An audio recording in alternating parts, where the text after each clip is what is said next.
19. festival za tretje življenjsko obdobje bo potekal od 1. do 3. oktobra 2019 v Cankarjevem domu v Ljubljani. Kljub neresnicam in zavajanjem, ki jih v javnosti deli predsednik Zveze društev upokojencev Slovenije, da festivala bodisi ne bo, bodisi da se seli na drugo lokacijo, temu ni tako. Festival za tretje življenjsko obdobje ostaja osrednji dogodek oziroma osrednja obeležitev Mednarodnega dneva starejših v Republiki Sloveniji, to je 1. oktober, in ostaja v Cankarjevem domu v Ljubljani. Festival za tretje življenjsko obdobje je namenjen vsem starejšim, ki jih je v Sloveniji preko 600 tisoč, in ne le članom posamezne organizacije. Prav tako pa je od vsega začetka zelo medgeneracijsko usmerjen, kar pomeni, da k sodelovanju in k aktivni udeležbi vabimo tudi mlade in smo njihovega sodelovanja izredno veseli.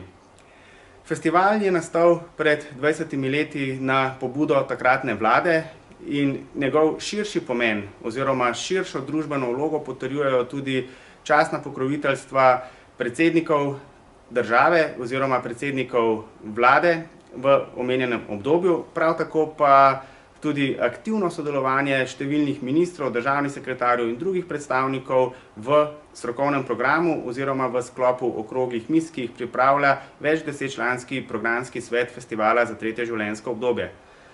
Programski svet Festivala za tretje življenjsko obdobje je sestavljen iz predstavnikov društev, zvez, fakultet, ministrstev in drugih javnih agencij ter organizacij, ki s svojimi programi prispevajo k kakovostnejšemu življenju starejših in pa tudi vseh ostalih generacij v Republiki Sloveniji.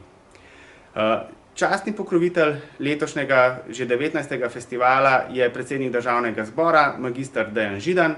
K soorganizaciji festivala pa je v letošnjem letu pristopila Mestna zveza upokojencev Ljubljana, česar smo prav tako izredno veseli. Mestna zveza upokojencev Ljubljana združuje preko 80 društev upokojencev, ima preko 23 tisoč članov in so pomemben partner tako v pripravi strokovnega izobraževalnega programa, kot tudi v promocijskem smislu oziroma v širjenju informacij o festivalu.